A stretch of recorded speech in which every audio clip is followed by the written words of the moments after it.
off with some rookie rock stars here. Not quite rookies still, but we're going to put you in that category for the sake of this conversation.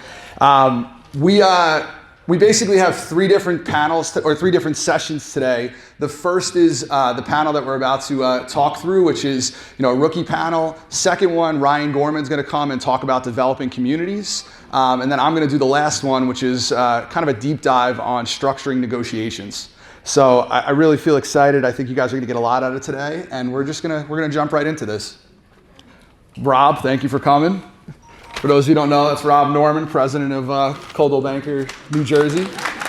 I'm going to give you that. So the way we're going to do this is I'm going to run through a series of different questions. I had the pleasure of sitting down with all three of these awesome agents and just going through kind of what makes their business tick. So what I'm going to do is run through a series of different questions, and then we're going to open it up to the audience for any questions that you guys may have. Be about an hour session, 45 minutes for Q&A, or 45 minutes for what I'm doing, and then about 15 minutes for Q&A. But if at any point in time you have something that's like, we need to talk about this now, jump right in. All right. So we'll start off. So just to be really confusing, we have a Steve and a Steven. So. And it's call me Steve. So Steve, Steven, Jolie. Let's just start off. We're going to go in order here. Let's just start off. Tell me a little bit about yourself. What office are you part of, and what markets do you currently cover? Sure. First of all, thank you, Mike, so much for putting this together. Really appreciate that. I'm honored to be up here with these guys and gals. So out of the Steve Oliveira out of the West West office, George Krause, joined the office there, I think it was October 2020, and just an amazing cast there, very honored to call a lot of people their friends. I cover residential and trying to get into commercial, but primarily Union County area. I live in Cranford, so that area, but I go as far out to Hunter County, Warren, Essex, Somerset, Middlesex. Anything else? No, that's pretty much good. Okay, so I'm Jolie Triantafyllou. I live in Westfield, but I work out of the Summit office with Vicky. We both have very difficult last names. So from Jolie. Notice I didn't try it. I have been in real estate just about a year. I serve Union, Essex, a little bit of Morris County. I've got 3 little kids, all under 7, so they keep me really busy. And yeah, we'll talk a lot more about me, but for now, that's all you get. Awesome, thank you. Hello, I'm Steve Siracusa. I'm in the Maplewood office with Michael Pennisi. I'm thrilled and honored to be up here as well with everyone. I am actually a teacher, I coach, and I've been in real estate a little over 2.5 years. I live in Berkeley Heights, New Jersey, but I'm out of the Maplewood office, and I'm a little crazy. I served and worked in over 8 counties so far, but primarily it's Union County is where I'm from, and where most of my business is out of. But then Somerset, Morris, and Essex County as well. Thank you again. All right, so we're going to jump right into. All three of you have started in other professions. It's not like you came right into real estate. And in Steve's case, you're still in that other profession. So what I would love for you to talk to me about is the transition into real estate, what that looked like. Was it an easy transition? Was it something that was scary for you? What did that transition look like? Please. Prior career, I used to be call it investment banking. So I worked at a lot of large banks on Wall Street. Started with the financial side, supporting front office. I was involved in a lot of large acquisitions during financial crisis. I worked for a firm called Barclays Capital, where we acquired Lehman Brothers. So it was a lot of long hours work, but during that course, I met a lot of wonderful people. And I think the transition to real estate for me was probably very different from most, because I was just used to just a grind, working hard. And I've always been a relationship focused type of person, which is what I find real estate to be. And I told Mike, really when I got into the business, I kind of leveraged a lot of those relationships I had, because those are the ones that knew me. They knew about the kind of work I put in. They knew about my work ethic. They knew about what I was about. I've always been about a team. I played sports growing up, played in college, So being part of a team is how I've always been focused. And when I transitioned to real estate, that's kind of the approach I took. And I went out there, I was very fortunate to be around a lot of great agents in my office that gave me opportunities to hold open houses, gave rental leads, and I just took those opportunities and seized them. And it's kind of what I did in my past world. There was an opportunity. There was, I remember September 20th, 2008, where Lehman Brothers was about to collapse, and my CFO called a bunch of us in, like, hey, we didn't need a bunch of you here for the weekend work. You came in, worked about the whole weekend. And then I took a lot of opportunities from that, and that's just what I've always been about, taking opportunities and seizing them. And I've done that with real estate. But I will tell you that it's a very, very difficult career. I have 2 little boys, 3 and 5. My wife has a career. So it's challenging, but I think, all about relationships, and if you just kind of take a lot of the things you learned over the past, I think they transition really well to real estate. Awesome, thank you. Same question, which, if you want me to repeat it, is No, the that's transition. Okay. So I was working for Bed Bath & Beyond corporate. I loved it. I was in merchandising. And I say I loved it. I loved the people that I worked with. I loved a lot of the projects that I was a part of. But when COVID happened, I think like a lot of people, it gave me a chance to slow down and look at my life and look at my mindset. And I realized that I was really living for the weekends. I was living for that next promotion, that vacation. And I wasn't as passionate as I would have liked to be about my career. And like I said, I have 3 little kids. I looked at my daughters, and I'm not going to get emotional, I promise, but I really did. Like, it was an emotional time, I think, for everyone. I looked at them, and I wanted them to be proud that I was able to find a career that I was passionate about and that I loved. And I always heard people say, do what you love, and it'll never feel like work. And I honestly didn't believe that that was possible. So I decided, with the support of my family and my husband and my friends, because it truly does take a village, I quit my job. I got my real estate license at night. My husband put all 3 kids to bed every night for quite a while, which thank God for that. And I just jumped 2 feet in. I still remember the day I shut my laptop, like the last day at Bed Bath & Beyond, and I was so excited but terrified, absolutely terrified. So it wasn't easy. Like, I know there's probably people in the room that are working and doing this at the same time and wondering, how can I transition into being a full-time realtor? It's scary as hell. Like, it was scary as hell. I mean, like, I've got 3 little kids all in private school, and my husband works, but it was a big decision for our family. So I couldn't be happier. Like, I actually truly believe now that you can really love what you do enough that you're not waiting for the weekend. Like, Sunday scaries still kind of gives me the chills, because that was real. Like, that was a real feeling. So anyway, I'm just really happy that I took that leap. Awesome. Yes, and I guess I'm the one up here that still has my full-time you know what? I love what I do, and every job and thing I try to accomplish. And I was in a funk a little bit in the beginning of COVID. I was teaching at home at health and phys ed. You can't really play sports through a Zoom camera as well as you think. So it was a little challenging. And I was coaching baseball at the time, and the season I wiped out, unfortunately. So I had a lot of free time on my hand, and I saw this one quote somewhere, and it said, "Do something today that your future self will thank you for."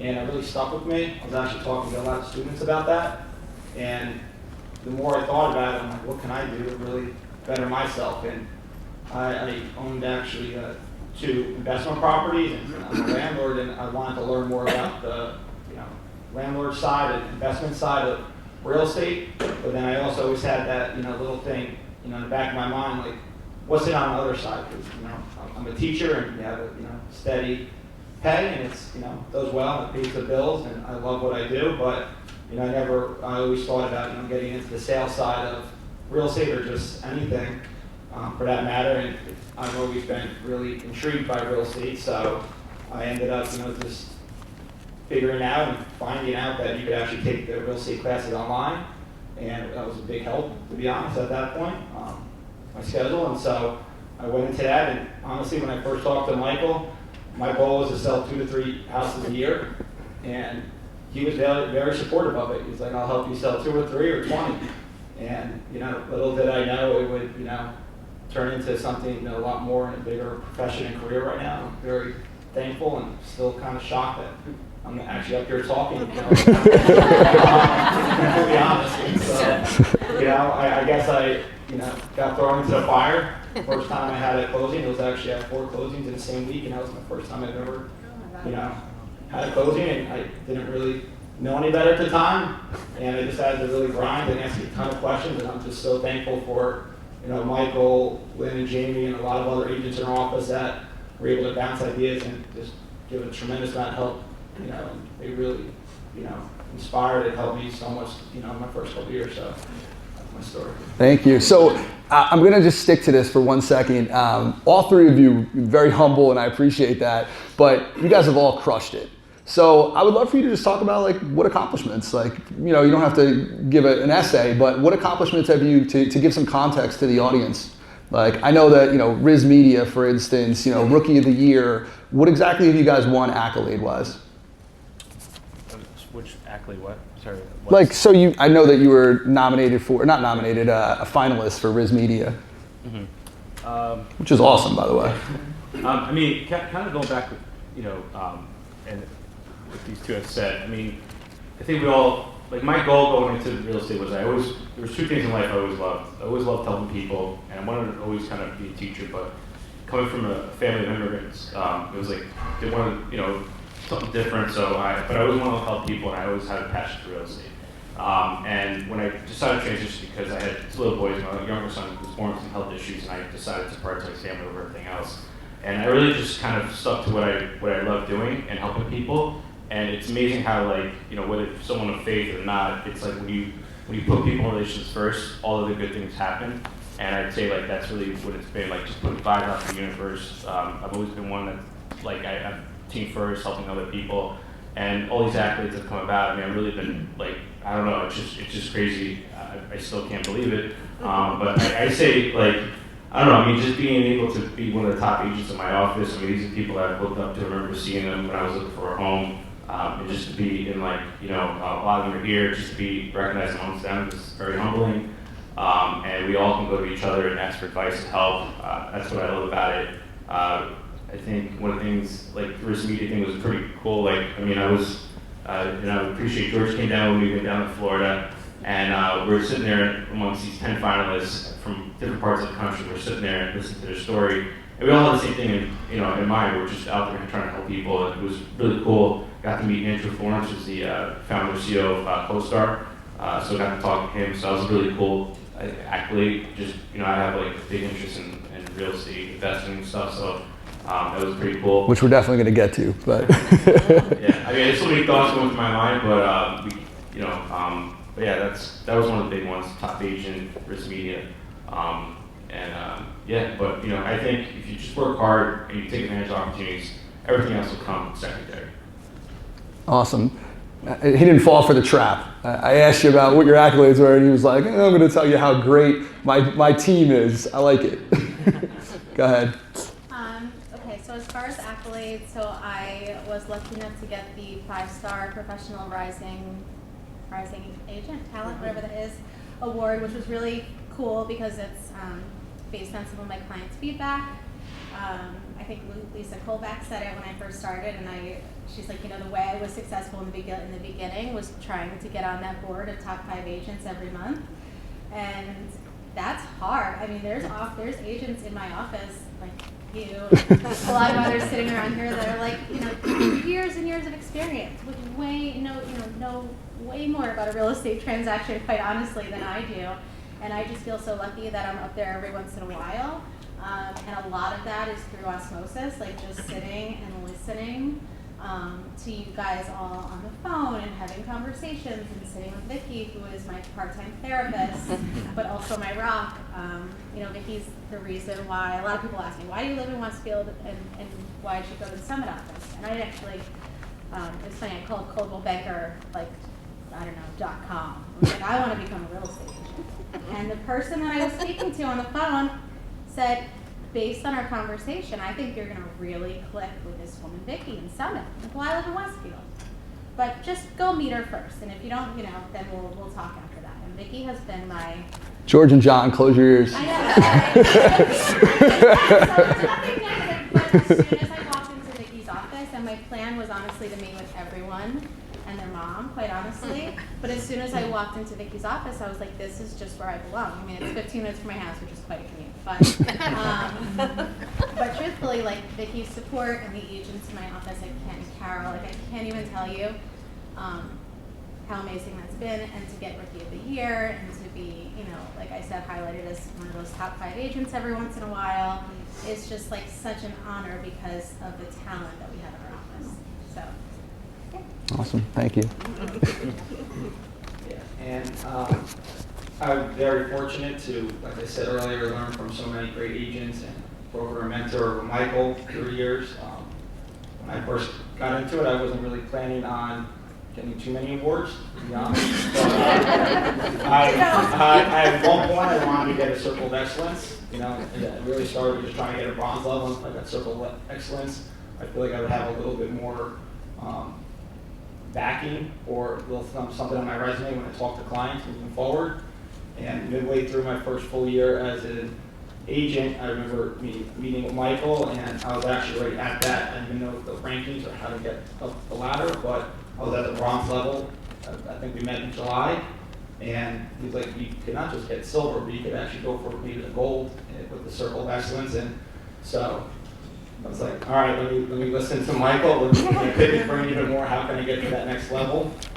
And I just worked really hard. I listened to a lot of other great agents and help with obviously family and friends that trusted in me, and I was able to achieve a Circle of Excellence Gold in my first year. And then I guess recently I was just named NCJAR Rookie of the Year, which was another honor that Michael and I talked about since the beginning. Once I started having some success, is how can I get another thing on my resume? I know some agents in our office were that. I remember talking to Ann Lazowski, who's here today, when I first met her. How can I get to that level? And I picked her brain. I remember the first time I met Ben Garrison, he talked to me about a lot of little things that could help drive my career. And even like Lynn Keller, when I first met her, she helped me a tremendous amount. But I asked who's the top 5, 10 agents in our office, and what can I learn from them? And to be honest, they all helped me tremendously. And I think it's got me to the point I'm at today. And I still have obviously a lot to learn, but I think it's really a team award, and credit for everyone in this honestly building right now. So thank you. All right, thank you guys. I wanted to ask you that question primarily because context matters, and you guys have all earned your way up here. So I know you're humble enough to say that you're surprised to be here, but you've clearly have performed at a higher level than pretty much anybody out there in terms of the time period you've been in real estate. So we're going to jump into some tangible things that may be helpful to the crowd. Julie, one of the things we're going to start with you, ladies first, but and these are individual questions for each of you. So one of the things that you and I spoke about is basically, what's some of the takeaways you had from corporate America and how you applied them to real estate, and whether it comes to sharing or the time and the amount that you work and all of that. I'd love for you to just speak on that for a little bit. Sure. So coming to corporate America, right? So I'm used to hours. So applying that to real estate has been super helpful. Unfortunately, I don't work my family doesn't appreciate that I don't work the normal hours anymore, but a lot of evenings and weekends. But I think the discipline has been really helpful. Also the systems, right? Like I'm going into this, real estate's a lonely business, and when you graduate from real estate school, unfortunately, they don't tell you actually how to do anything. They tell you how to not get in trouble, right? So I learned a lot of that from folks in my office to help me get started in regards to systems. Email templates have been super helpful to me. I'm big on checklists and timelines and putting things like that together. One, to keep me organized, but two, to also let my clients know what I'm working on. Because I think that being a secret agent is a couple different things. One is when no one that you know knows you're an agent, but the second part of that is your clients don't know what you're doing. And I think we do a really good job of making everything look easy, but I think sometimes sharing with your clients the things that you're actually doing for them has been helpful, and then they appreciate the work that goes into everything that we do. So I think standards and processes and being organized definitely came from corporate America. What else? I think finding my people. Like, real estate is a lonely business, and someone said you can't change the people around you, but you can change the people around you. And I found that in corporate America and in real estate, who surrounds you is super important. I think even more so in real estate, because you're sort of out there on your own doing your own thing, at least in my case. So, having agents and partners in, home inspectors and title and attorneys and stagers and friends, quite honestly, like people around you that support you and continue to push you to do better, has been something that I've taken from corporate America, but has been super important. I've actually never heard that quote, and I love it. You can't change the people around you, but you can change the people around you. That's perfect. I'm going to dig one step deeper, because you brought up something that I think you do better than anybody I've ever seen or up there, and that's, we all have a problem in real estate. We all want to promote ourselves. We all want to go out there and push like the accomplishments, but not only the accomplishments, but the things you're doing for their clients, is the way you phrased it. But we want to do it in a tasteful way that doesn't look like we're patting ourselves on the back. You do that brilliantly. So can you talk to us a little bit about that? Yes, I actually had a client reach out to me yesterday, and he's at a startup, and he's like, how do you promote yourself without being like gross and salesy? And that is a challenge, and it's not something that comes easily to me. I think that in the beginning, I just shared a lot. So whether that was what I was doing that day, a day in the life, or, I know Drew Thompson will yell at me, I do post when I sell something. But in the beginning, right, that's all I had to stand on. Oh wow, I'm actually working, just FYI, But I think what it's kind of evolved to is just being me and sharing my life, and whether that's real estate or whether that's, being home with 3 sick kids and working from their toy room, or when I'm working with clients and I'm walking them through, like I said, every step of the process and what's going on and what I'm doing, so that they know, and so that they feel supported. I think the biggest part of it is to just be you and do what you love and do what's in your, I like to call it your genius zone, right? Like the things that, there's a million ways to get real estate and to promote yourself, and to get business, I should say, in real estate, and to promote yourself and to work for your clients. And to me, it's about the hardest part, I think, is finding the things that you do best. And the 3 of us are going to do we're going to do business very differently, just because that's who we are. But I think the hardest part, and I'm quite honestly still working on it, is finding the things that make you you and make you different, and then pushing that out and showing that to the world. And I don't know if that's promotion, but I think it is a good way to promote yourself, because then people see that and then, Jolie really loves staging homes. Oh, I actually need my home staged. My home's a mess. Let me call her, because she really loves doing that kind of thing. So, yeah. Perfect, thank you. We'll go to Steve Siracusa.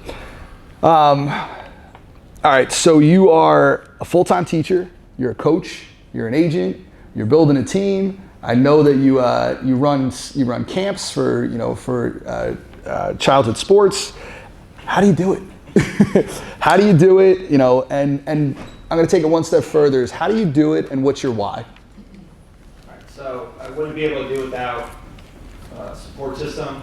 See my wife, my parents, my brother, friends. They just all so supportive and understanding. And so that's first and foremost. My wife is unbelievable with just going everywhere. I'm always on the go, and she just gets it and lets me be me and supports me.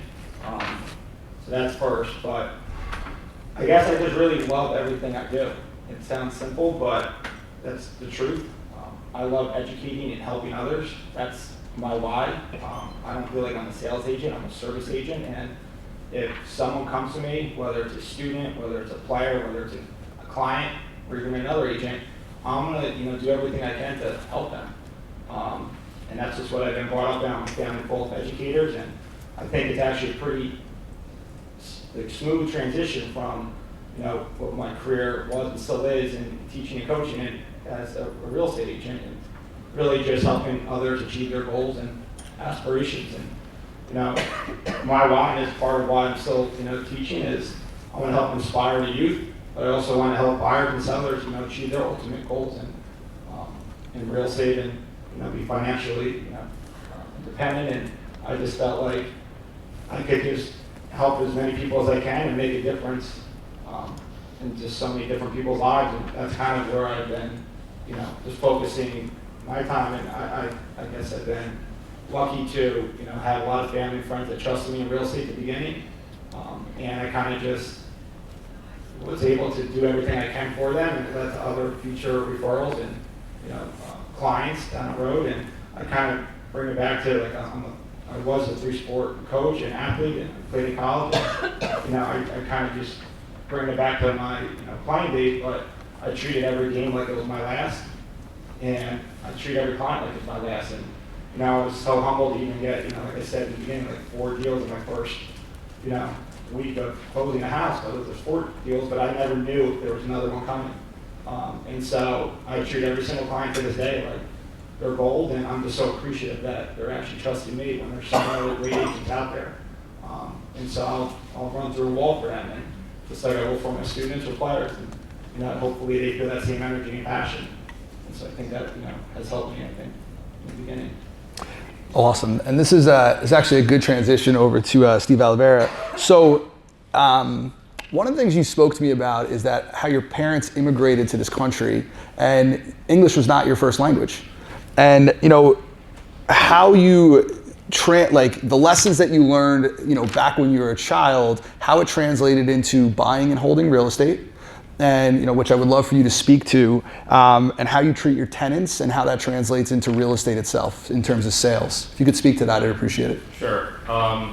So yeah, my parents both immigrated to Portugal, fourth grade education, very few dollars in their pockets when they got over here, and we lived in a lot of apartment buildings in Newark and Belleville growing up. So my mom and dad were like the last ones in their family to buy a home. So I remember going to my cousin's house; they all had homes, backyards. We didn't have that, I think I always grew up with this like chip on my shoulder, just like a thirst to kind of get out of that. And I remember when I was a kid, I did something bad, and my dad had to come and like get me, and then he looked at me with this like look of like just displeasure, and that just changed my trajectory in life. Like I wanted to be that proud son. I wanted to elevate my family to new places and just be like, my father's a very quiet guy. I just kind of wanted to make him proud, and my sister, and I had an older sister who just has always helped me out tremendously, looked out for me.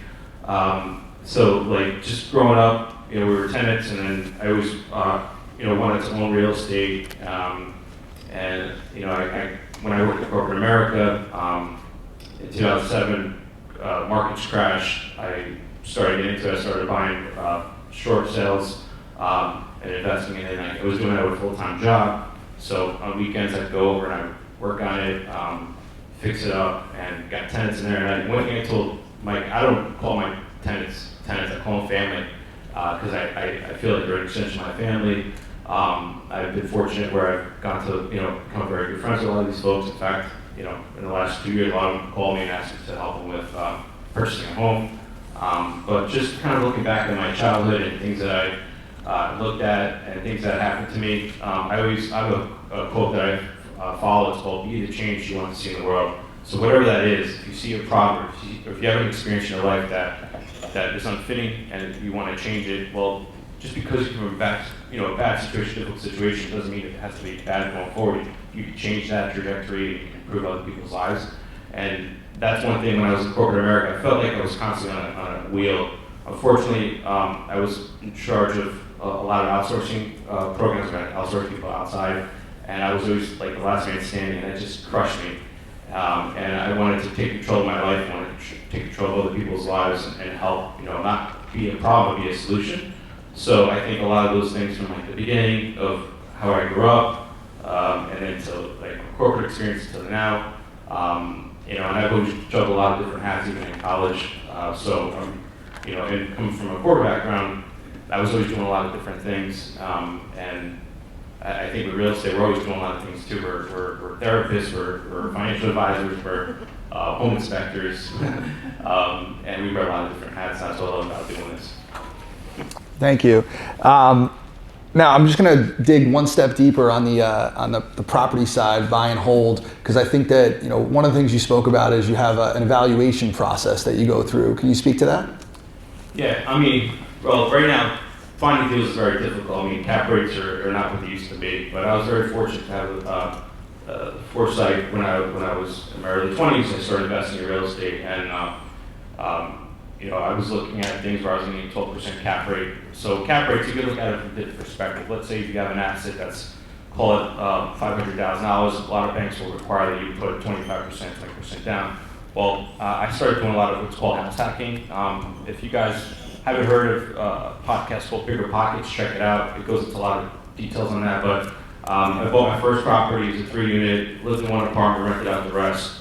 You know, I put less, I think maybe 10% down, and then got the property up and running to the point where I had certain rents coming in and certain cash flows, and then took that equity and went to the next one, and then again with the same cap rates. So, and then luckily when I met my wife, she actually grew up in multifamily properties, and I grew up in like, you know, 6-unit buildings in Newark, and 4 units in Belleville where we were the tenants. So I always used to living with people, so it wasn't a big deal. So I kind of just did that, and you know, the other way to look at a net asset is, let's just say you're buying a property and you already have a single family home you live in. Well, I tell people, well, you know, look at your opportunity cost. So if you have, like, everybody wants to get into real estate, but you know, there's a lot more issues to it than people don't think about. Like, you buy a property, now you're responsible for that tenant, you're responsible for anything that happens. You're responsible to like mow the lawn, so you have to factor in those costs. So if you have, let's say you have $100,000, you want to put it to a property, look at, well, if I put the $100,000 there, after you get leverage financing on it, et cetera, how much cash are you pulling out, and what is your cash on cash investment? So if you're making $10,000 a year, so you put $100,000 into it, that's 10% cash on cash. But then look at other things that maybe you're coming out of pocket. Whereas now interest rates have gone up so much that you can get 4 or 5% on your money sitting in a savings account, or if you're into, you know, mutual funds or stocks or ETFs. So I always tell people to evaluate those things, and do you have it in you to deal with tenants? Do you have that personality? I found I've always been someone that, you know, I like to be personable, approachable, and confident, and I think, you know, my tenants, they feel very comfortable and call me about an issue and I'll resolve it. And I go out and you know, I always make that my priority. So if you want to be successful in real estate investing, you have to be able to, you know, just answer the call and help people and take responsibility for that and just treat people well, treat them like family. Thank you for that. So I'm gonna end on this, and we'll turn it over to the audience. You know, the takeaway that I had in sitting down, and hopefully, you know, I feel like you guys exuded it on stage here today, is you very much are willing to, all three of you, because there's differences to how you run your business, but then there's similarities. The similarities that were like jumped off the page to me is, one, your willingness to share, and that it, you know, it incorporates your office and the agents that you're doing business with. It also incorporates with your clients and with the people in your lives, and you know, your ability to put people over profits. I think that that's something that all three of you guys share. I also, you know, really, you know, felt your passion for real estate, and I think that, you know, those two things. To me, were like, you know, the wow, you know, factor, where it was so obvious that all three of you came from the same place on that. My question to you, and this is just more of a fun question, is I feel like some of that comes from, you know, inside. It's, you know, part of who you are, but some of that comes from just like outside influences. So one thing that I always like to share and get out of people when we do panels is, what are your influences? And really where I'm going with this is like, what podcasts are you listening to? What books are you reading? Where are you getting your information from? Anyone could start. So before I got into real estate, for the longest time, I was listening to Women Rocking Real Estate podcasts. Not just for women, there's women that host the podcast. But a lot of it for me was mindset. So, you know, you have a lot of bad mindset habits from when you were a kid. You fall, and, you know, you say, well, I'm not a good runner. Or, you know, a teacher says you're not good at math, and so now I'm not good at math. And over the course of your life, there's a lot of negativity that pops up. If you notice, whenever you're about to do something scary, your brain tries to protect you. And its way of protecting you is saying, you shouldn't do that. You should probably just do something safer. And I went through that for years. Because I am passionate about real estate. I've always wanted to do real estate, and I always got in my own way. And it was easy because I got up every morning and I went to the office and I did what I had to do. But every time I thought about doing it, something would pop up in my brain that said, nah, you know what, that's a fun idea, maybe later in life, let's do something safer for now. So I listened to Women Who Rock in Real Estate podcast. And Women Who Rock in Real Estate. Women Rocking Real Estate. Women Rocking Real Estate, okay. And there was a podcast, and this is going to sound crazy and embarrassing, but I'm going to tell you. There was a whole exercise about write down the thing that you want to do, and then write down all the things that pop out in your brain. So I want to be a very successful real estate agent. I want to have the freedom to work when and how I want to. I want to serve my client, whatever. So you make this whole list. And then listen. Well, you can't do that. You're not organized enough. Why would anyone choose to work with you? You're brand new in real estate. How are you? Why would anyone ever call you? You know, you are an introvert, which is true. I'm an introvert. You know, you would just walk into someone's house and tell them that, you know, the things that they need to do to sell their house. That's crazy. You would never do that. You are going to work really hard at it, and then you're going to burn out because that's what you do, right? So these are the things that were like coming out of my brain. And then there was a whole process called, I think it was called brain priming. But you basically negate all of those thoughts. And you listen to them in the morning and at night for, I think I did it for months. And that, believe it or not, gave me the confidence to do it, to actually quit my job and do it. So that was, for me, like, because of that podcast, I'm in real estate today, honestly.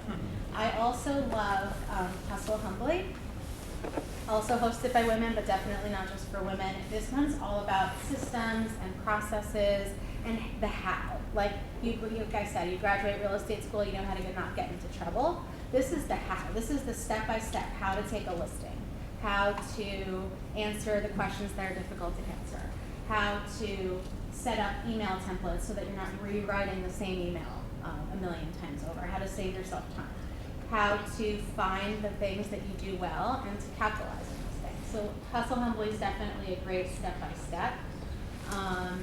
And then outside influences, like I said, find the people that support you, whether it's agents, I mean, in my case, it's my family. My husband is like, I have 3 little kids, like I said, under 7. He took a lot of heat when I was getting started, and still to this day.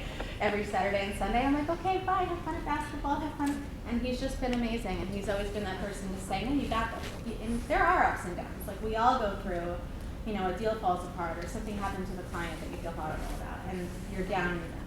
Like, I don't know if I can wake up and do this again tomorrow. And so, and being able to laugh through the highs with that support system and cry through the lows has been what got me through. Awesome, thank you. Go ahead, Steve. So I've learned a lot from obviously agents, and I'll talk about that in a second, but you know, some online tools like YouTube has been very helpful. I remember running my first open house, I just typed into YouTube how to run an open house. Should I like ducking right now? Look for the most views or popular videos, and I got a lot of information from that, or how to be a successful first-year agent. And there's tons of resources on that, just on YouTube alone. And obviously, there's Tom Ferry and some really big names, but there's also some really just good agents all around this country that I would just watch videos and just try to, pick and choose little things that I liked about what they were talking about, and I would write it down. And I would try to incorporate that into my own, pitch or open house or, whatever I was, working on at that time. So YouTube obviously has been, a huge help. Social media, when I first, even before I, made my social media account, I looked at other successful social media accounts of realtors across the country. I, again, just Googled it, social media, realtor accounts or top 10, realtor accounts in state, country, and there's a ton of articles on that, and you could just pick and choose. And the one thing I kept finding from a lot of agents and a lot of the things I was watching is just like I have that teaching and coaching background, but I don't want to just show my wins or successes. And I will do that at times to show that I'm doing business, but I also want to provide value. So it took me 8 months. I remember talking to Irv and Michael. They were like, you got to start making some videos or putting some insight out there. And it took me 8 months to make my first video. That took 1 minute long. And I still get uncomfortable at times doing that. But once I started making some of those videos, and I found a lot of other agents all over the state and country were doing that people started trusting me more, started contacting me or asking me questions on the side. They started developing a little bit more trust from others. So social media can be a huge help in just learning from what other successful agents are doing all over. And then lastly, talking to other agents. Like I said earlier, I learned a lot from people in our office. I also learned a lot from agents that I'm working with on the other side. I remember one of my first listings I had, I think it was my second or third listing, and it was a little bit more of a challenging one where there was a lot of stuff that came up during inspection, and my sellers were, already not happy with, the price or whatnot, and I actually took over the listing from another agent because I sold one in that same development a couple months earlier. Can I jump in? Yeah. How did you get it? Well, so I actually got it from Listing Concierge. It was actually my first listing. It was in Burnsville. It went really well. I sold it, thankfully pretty quickly, and a lot to Listing Concierge and all the services they provided with that. But the marketing was great, and it still, it would send those silver envelopes to all the neighbors. And one of these client, like my former client now, that I ended up getting the second listing from. They got the marketing material in the mail. They were very impressed with the marketing, and they actually already had their house on the market. It was actually our competition at the time. And like I said, this is like my first 2 or 3 months in the industry. They backed out of the other deal, and they had, or got out of the contract. I forget what's it called. Unconditional release. Yes. I didn't even know what it was at the time. And, Michael, what do I do here? And, they were able to sign it, and I got the listing. And one of their things was the marketing that they had to adjust, and thankfully Listing Concierge did that. But we also talks to Els and pricing and whatnot. But long story short, I learned so much from the other agent on the other side. It's actually, some of you probably know Marie Young in the Baskin Ridge office, and I knew she was a pretty successful agent, but I picked so many little things from just our conversations that helped me as an agent.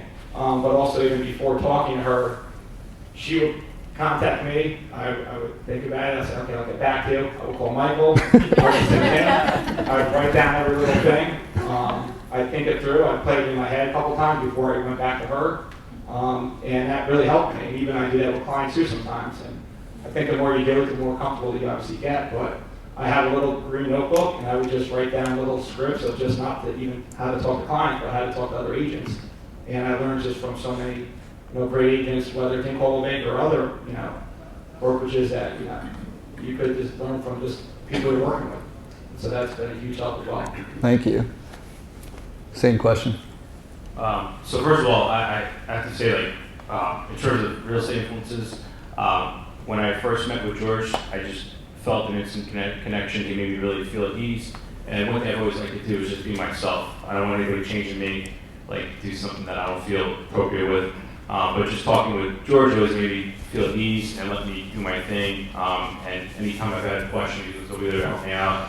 And there's lots of ladies here in the room from my West office. And Jill, Colleen, Raina, Karen, Victoria, they've always, anytime I've had any questions, especially Victoria, when I first started, I come from a finance world where, marketing, all that stuff is not me, but she helped me set up my website. My first deal was actually with Karen Ramadi. She was on the listing side, I was on the buy side, and she was just a pure joy. I was nervous as heck, but she took me through the whole process and made me feel comfortable, and it was just, it was great, And I got you know, I think with real estate too, it's like being top of mind and just talking about stuff. And honestly, just coming from a team environment, like one thing that's very uncomfortable for me is that, like, you know, still to this day is, you know, I'll go in and I'll meet with somebody and they've called me because, you know, I've helped one of their friends and they want me to help them with a real estate transaction, but maybe, you know, that person, you know, knows a bunch of other realtors and it's still very, very uncomfortable to me. So I always like to just say, like, look, I mean, I've had a couple of agents where, you know, they'll just like, hey, but I don't handle that area anyway, so I'll give you the referral, and then if I have a business in that other area, I'll send them the referral. So that's what I like about real estate, is that connection. You know, we can kind of, you know, let's say, you know, Mike's, I think Mike's from New Providence, I know you're from Union, so like, if I need to know something about that area, I call these guys, I call George, I know he was one of the top agents in the neighborhood. So having that system, Coldwell Banker, is awesome. It's something that I like to leverage a lot. I think also with regards to like external stuff, I mean, I was always big on reading books about my future. Like, I always had a plan growing up, like, okay, when I got out of college, I didn't want to be one of those people that was like saddled with debt. So like, how do I do that? Like, how do I get out of like, you know, circumstances that my parents were in? So I read a book early on called Automatic Millionaire. It was all about like different strategies you can use. So one of them is called like the Lotto factor. So instead of going to Starbucks 5 days a week and buying that $4 cup of coffee, you know, you make coffee at home, and you know, it may sound ridiculous, but you're saving you're saving $20 a week, and you're just taking that money, and it's just a compounding factor. So I've always read books about that and financial independence. I know one thing I was never motivated by money, but I was motivated by freedom. And one of the things with corporate America, I didn't even tell my family that I was leaving. I got to a point where I saw what I grew up in, and like my parents not being there to like take me to sports and events. My dad, you know, true story, my dad worked as a warehouse guy, and he had a supervisor that was a big track guy, and he said, hey, you know, your son runs. So yeah. I was like, oh, he's got a pretty good team. He was like, oh, I know he comes home with some medals sometimes. And he said, my dad, take Saturday off, go to his track meet. And that track meet ended up finishing, like, I think it was like top 10 in the state. The next day there was an article in the Star Ledger that had my name going across, and my dad woke up in the morning, put it on my face, and you see the tears down his eyes, like, you know, Oliveira and his team. And like, when I had my second child and I was just in that rat race, I said, wait, I'm doing the same thing my dad was doing, but I don't have to. You know, there's another way you can improve that. So, you know, I'm motivated by my children, motivated by things in my past that I want to improve. And I think that if you put people first and things that are important to you, that trickles through. And like, I kudos to my wife. I mean, she does an incredible work. She's a speech therapist in the school district, and we talked about, you know, who's going to stay home with the kids.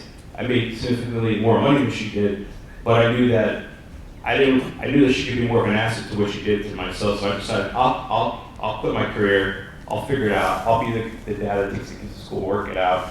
And you know, I've gotten leads from like taking my kids to daycare. My son tells a kid in class, "Oh, my daddy sells real estate." And it'll be a birthday party. True story. A father comes up to me. He's like, "Oh, Tyler told my son that you sell real estate. Oh, we're thinking about buying some." It's like, all right. So, sure behold, I sold that parent's house. I helped them buy another one. And I've gotten tons of leads from all this stuff. And it's like, my son was telling me the other day, oh, so-and-so's leaving. I went to go pick him up. And then she was like, your son's like such a big supporter of you. You know, he's very kind to you. So it's just funny, you know. And I joke with my wife, like, oh, that two commission pretty much paid the daycare for the year. So we're good with that. So you know, I don't know. I just think back. I'm just you know, like, even to be up here right now, it's still very uncomfortable. I mean, a lot of thoughts going through my mind. I mean, a lot of what these two have said, I echo it 100%. So you know, I've been around that world where, you know, people change things, and then at the end, like, what are we left with? You know, like, we're left with experiences, we're left with these big houses, we're left with these boats. No, it's the experiences that matter. It's that impact you make on people's life. So I think as realtors, we have that potential. You know, we have that potential to go out there and improve someone's life. And one thing I will tell you is, you know, just being in real estate the last 2 years, there are relationships that have come across where like years ago, for example, there's a woman that works out of the Newark, Jersey office. I worked at a firm called CIT Bank, and every time we go to the cafeteria, she was working there in the cashier's office, cashier side, and we would joke with her, she would have a bad day, we'd help her out. Fast forward, she's now a real estate agent. And I was with her last week, ran into each other, and she had these wonderful memories of how myself and my team treated her. And one thing every day, we wake up, make a difference in someone's life. Like, even if you're having a crappy day, put a smile on that person's life, do what you can, because you never know if that's ever going to come back to you. So I've always been about relationships, I've always about creating positive vibe, and I think all of that is really what's contributed to my success. It's not one thing or the other, it's a combination of different things. So, I mean, I'm sorry, I just went off on a rant, but. No, I loved it. Gonna open it up to the audience. Any questions? No? Please, I'll run around. What has been the biggest surprise? Like, what didn't you expect? How difficult real estate truly is, right? Like my mom has been big in real estate. My husband works in commercial real estate investing. And I thought I knew a lot. I know nothing. Even like a year in, I know nearly nothing. And so I think the work that we all do in this room is incredible. And I think, and like you said, the ability to impact people's lives. Like, I realized I love being intimately involved in people's lives, and I like being the hero. Like, I think that's kind of what drives a lot of what I do, is that. Awesome. Go ahead, Joe. Or unless you guys want to answer, please. Yeah.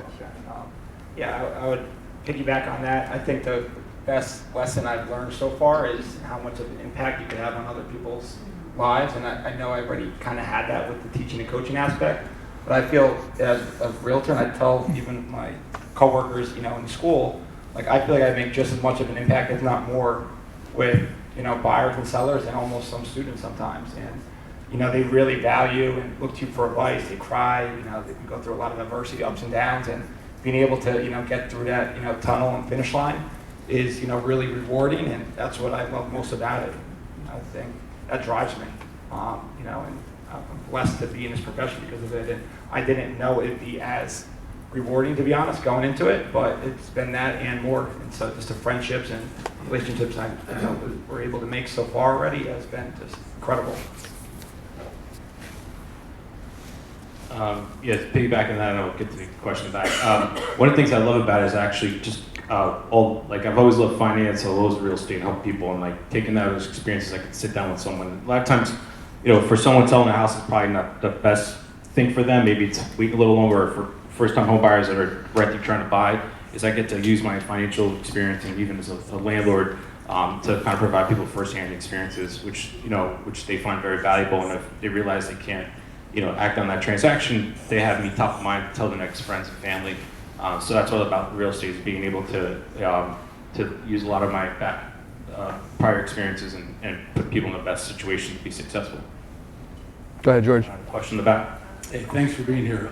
Listening to the three of you, you all had your own quotes, and I'm reminded of a quote from Zig Ziglar that said, "If you help, you'll get everything you want if you help other people get what they want." And the three of you kind of living proof to that. Yeah. I think back 100 years ago when I was an agent, my mentality when I first woke up was, I'm unemployed and I need to go get hired. So what's the one thing that you wake up with, thought-wise or activity-wise, that is consistent every day that helps you get more business? Thanks, George. I'll get you next. I mean, look, for me, it's like I want my kids to see, it's like I want them to see mom and dad, like they're a team that work hard. It's they're making an impact on people's lives every day. So like that's my why. And every day I try to engage. I mean, there's a lot of stuff. I'm not too big on social media yet. I know I have to be better than that, but it's like talking to people, it's making phone calls, and I do that every day, just talking, giving conversations or helping. And I think I've done a pretty good job of putting the vibe out to the people that I'm available. If you have any questions, call me. And every other day I'll just get a phone call, whether it's someone I met at an open house that made an impact. Like yesterday I was telling George, I met someone at open house 6 months ago who called me yesterday. Said, you left a lasting impression. Really appreciate it. We want to work with you. So just every day I try to do that. I just try to have a positive. I'm not a salesy kind of guy, but more relationship. So I just do that, and that helps me. But it is, to your point, like every day we do wake up unemployed with me. So it's, you got to hustle. That's what this business is all about, especially low inventory. So I think exactly what you said is true. We wake up every day unemployed, so that alone motivates me. I have had situations where all right, I closed the deal and I have nothing going on. That's a huge motivator, right? And like you said, I look to my kids and my family for inspiration. I want to be their hero. I want to be my client's hero. I want to be their hero. I want to be, I went to my daughter's school the other day and I helped serve lunch and all the girls at her table, Mommy, can you help us buy a house? That's my motivation. I want my daughters to think I'm a rock star. And so, me sitting on the couch and watching TV all day, that's not a good look for my family or for me. I'm an achiever, probably to the point where I do work myself into a little bit of a frenzy and do get burnt out. So again, that keeps me going. But back to the mindset thing, I think that's a challenge in this business. There's always more you can do. Time is always the obstacle. And so I don't necessarily have the issue, what do I do today? I have the issue, how do I not do too much? How do I serve the clients that I have? And I try not to chase on additional business until I fully service the clients that I have. Because like you said, they're the biggest, they're our best marketing, they're our biggest source of referrals and future business. So. I like to wake up every morning. I listen to some motivational songs, to be completely honest, in the shower. It gets me going. I try to just have that positive mindset, day in and day out. I think that really goes a long way. And to be honest, a lot of people, maybe doubted me when I first started as an agent, especially being a full-time teaching and having another profession. And that actually drives me even more. One of my biggest quotes is to be uncommon. And I don't want to be what everyone else is doing. I kind of want to have, some differences. And, sometimes it's people doubting myself and showing that I'm not just going to do it, but I'm going to do it really good. And, or they don't think I have availability, but I answer every single call and text or email on time and right away. And I kind of want to just prove it to not just myself, but to others that, I can do this, but I can also be very successful in it. And, sometimes there's a little quote by Brian Dawkins. I'm not an Eagles fan, Cowboys fan actually, but Boo. my haters are my elevators. And some people, might doubt you and, not believe in you at first, but you keep working hard and, get to the point where your idols become your rivals at times and really showcase what you could do and just try to stay positive and, believing in yourself, as you can. And I've learned this a long time ago, but if you don't believe in yourself, then why would anyone else?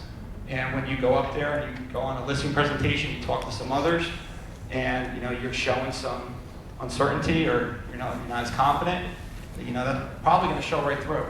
And sometimes you're just writing scripts down 5 times or going over in your head before you maybe have that conversation. But being confident and knowing that you can do it, I think is very important and has helped, I'm sure, all 3 of us at times. Go ahead, Erica. So this question is for Jolie in particular. We got a question back here.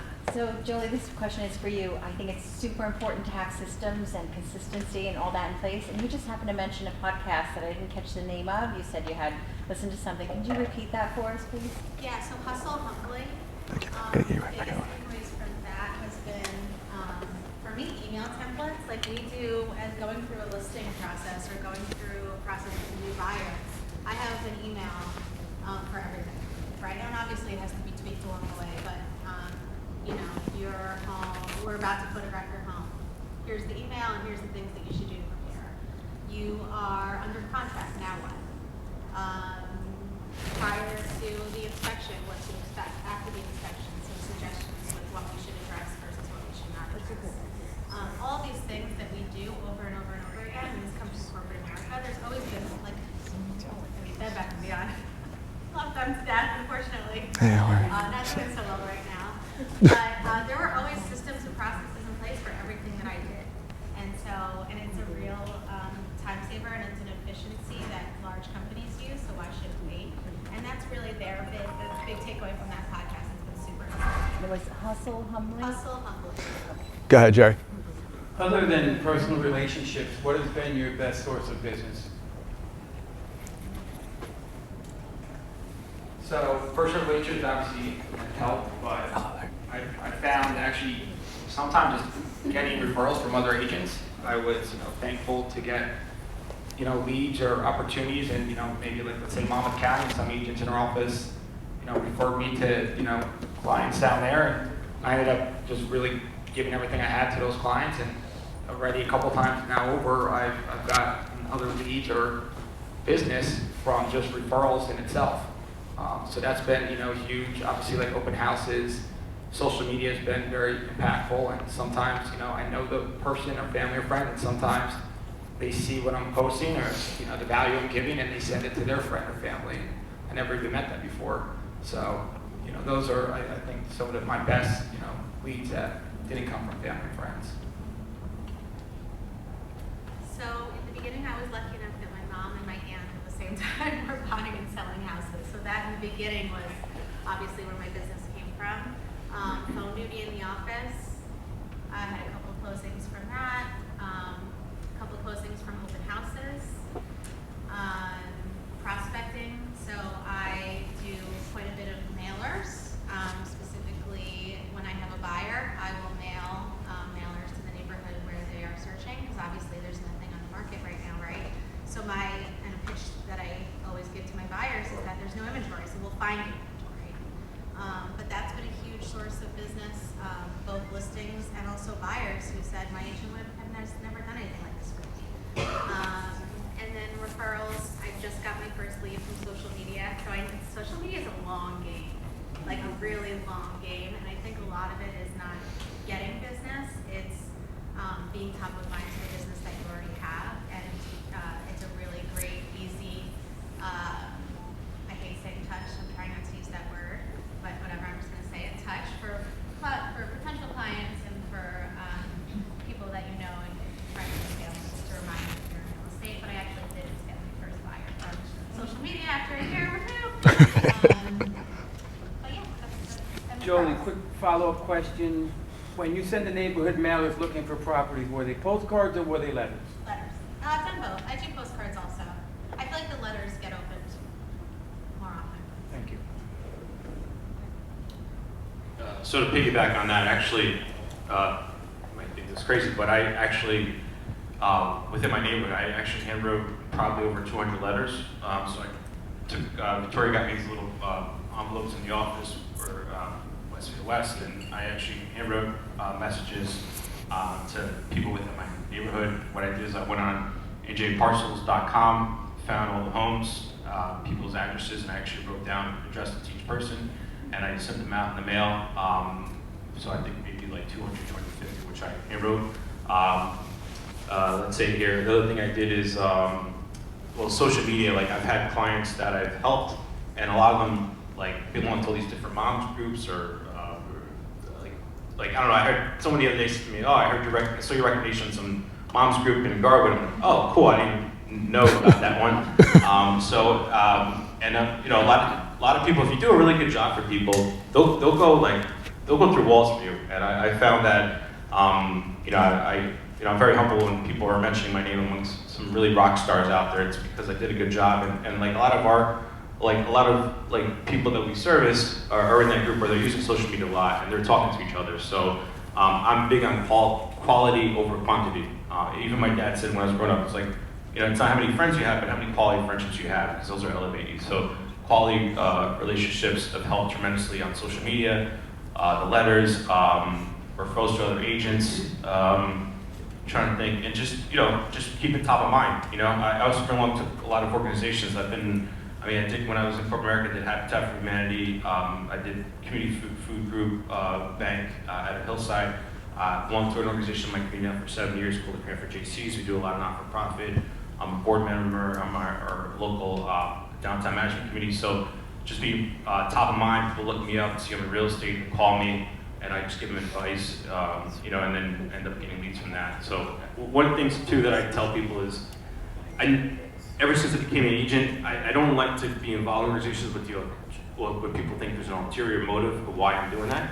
So that's one thing I tell people: don't do something because you think it's going to be because of this. Do it because you want to do it and you want to make a difference. And I'm fortunate to put myself in that situation where I was just very nonchalant about it. It's not my preference, I mean, but if something comes of that, great, but it's not my motive. So that's one thing. We got one last question back here. Go ahead, Jen. Hi, everybody, and thank you for sharing your stories with us. If you don't have assistants, are there any plans for you to get some soon? Yes. So Snatches. far, like I said, time is, to me, the biggest challenge.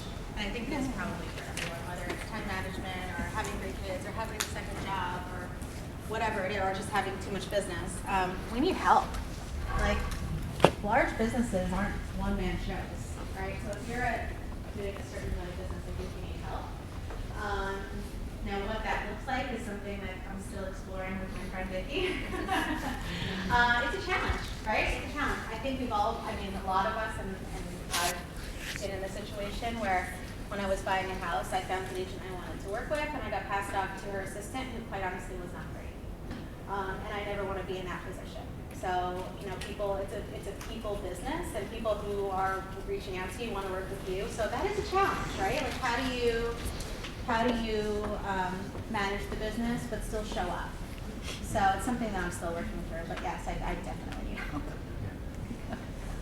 help. So it's an interesting question because I still have some, like, when I was in corporate America, I got brought over to work for a large bank called BNP Paribas, and one of the reasons for that was they wanted to build out a team. So built out a team and spent a lot of time, resources, and 6 months later, our manager says, well, we need you to like build these people, we want to put these positions in Montreal or other places. So, you know, and it just like sucks because I don't have enough work to give these people. So I'm still trying to figure that out because I feel that, you know, with the assistant now, I'm responsible and I need to like dig deeper and get that. So I'm still trying to, you know, we've been fortunate, the 3 of us here, where we've gone to the market where things are great, and I just don't know what's going to happen tomorrow. So I'm very careful, you know, and trying not to scale too quickly, because I have seen a lot of agents that scale too quickly, and then I end up getting phone calls from their clients, hey, this person's doing a good enough job, they've handed it up to the next person, and I want to talk to that person. So I think it's like something we have to work on scaling.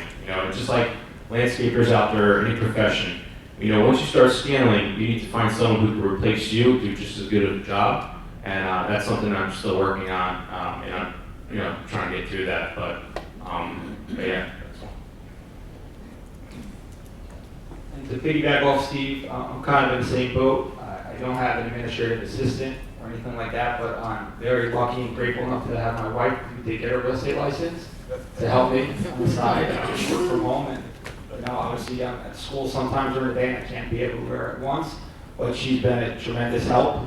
Talking about support system, and on top of it, Michael actually last January, you know, a lot of people just from social media, I think it really can be, you know, a big driving factor if you're not doing it. I highly recommend it. But I put out one single video last year for a minute just saying how I'm starting to build a real estate team, just because, you know, it's kind of spread thin going all to these different counties and towns, showing houses or, you know, helping clients. And within this year now, I just had actually someone just passed the test. They told me this morning I have 6 agents actually working alongside me as a team right now, and I don't and will never admit that I know that much, and you know, I'm still kind of shocked that people want to work with me, but I think it's more of like a mentorship, and I'm a natural born like teacher and coach, so it kind of fits my profession. And like I said, just with my clients, if I could help any other agents or people be successful in whatever they aspire to do, then I'm going to go and do that. And so I guess my bigger hope is, you know, if I can't have a client down and, you know, help a client down in Monmouth County, well, I just had someone that lives in Middletown that's going to help that client, and I'll refer that business to them, and takes a load off of me and helps them as well. So that's kind of more of an aspiration moving forward, just to help as many different people as I can. And it really started from people, and like I said, social media. I put out that one video, and even before that, people started asking me not just to buy or sell houses, but how to get in real estate. And that's really, I got just many people asking me that than just, I wish more buyers, sellers, but yeah, to be honest, but that's kind of where it came from. Hopefully it keeps developing. I really appreciate you guys. If we can give them a round of applause.